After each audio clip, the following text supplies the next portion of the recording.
How world's deadliest sniper the White Death shot dead 500 Russians in chilling history lesson for Vladimir Putin.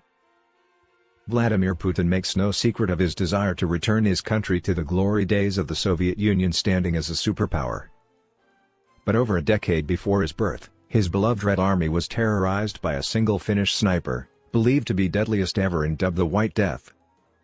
The White Death managed to slaughter 500 Russian soldiers during the Winter War. Simo Hayha earned his spot as a national hero in Finland thanks to his sniper skills credit, BNPS. Simo Hayha shot dead over 500 Russian soldiers during the Winter War, when the Soviet Union invaded the much smaller Finland in 1939, just 3 months before the outbreak of World War II. It is a conflict which has become infamous as the brave Finnish troops managed to rout the much larger Russian army, with 70,000 dead compared to almost 400,000.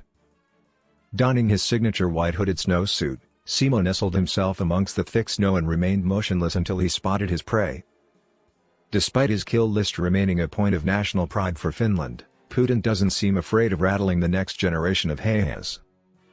He was left seething after being given the cold shoulder by the Nordic nation ahead of their NATO bid. Finland have abandoned their notoriously neutral reputation to align themselves on the right side of history, despite Russia warning it would be a mistake. Even as Russia rolled nuclear missiles towards their shared border, Helsinki hasn't been scared away from pursuing its bold NATO strategy. It seems power-mad Putin needs a history lesson on their exceptional ability to play the long game and excel in Europe.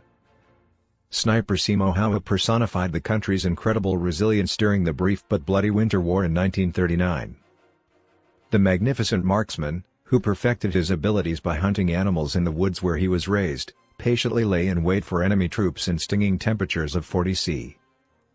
Standing at just 5 feet 2 inches tall, the sprightly sniper used his height to also earn the title of hide-and-seek champion.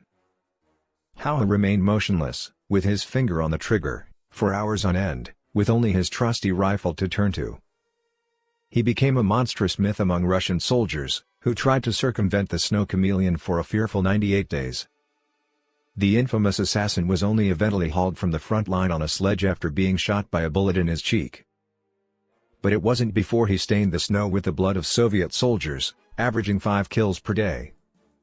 And he is even credited with killing 22 Russians on Christmas Day in 1939 as a gift to his beloved Finland. The marksman's unbelievable shot and knowledge of the terrain made him a fearful opponent credit, BNPS. Although Russians disfigured his face after blasting through his cheek and lower jaw, he survived, and became an image that remains ingrained in their minds. His unbelievable feat in the Winter War is still celebrated today in Finland, while he lingers as a cautionary tale for Putin's men. It seems history may now be repeating itself, as Putin's botched invasion of Ukraine has again flagged the limitations of the Russian military. Their sluggish performance and outdated tactics allow their enemy to easily outpace them, resulting in catastrophic losses. Although on paper Russian troops drastically outnumber Ukrainians and the Finns during the Winter War, their combat abilities are cumbersome.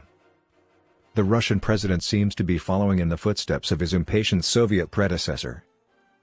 Both conflicts racked up a mammoth number of Russian casualties in just a small amount of time, as they favor weapons over tactics. Putin seems to be as wildly optimistic as Joseph Stalin when it comes to invading their neighbors, believing they would quickly secure victory. But both the tyrant's lack of knowledge of what is going on the ground leads to a drastic dip in morale and unclear strategies. Initial advantages were soon clawed back by their opponents, and their invaluable knowledge of their home terrains proves pivotal. The pair were motivated by their desire to seize more international influence, but Ukraine advantageously have the rest of Europe on their team. If the Winter War is anything to go off, Ukraine must simply continue in their fight to remain sovereign, just as Finland still is today.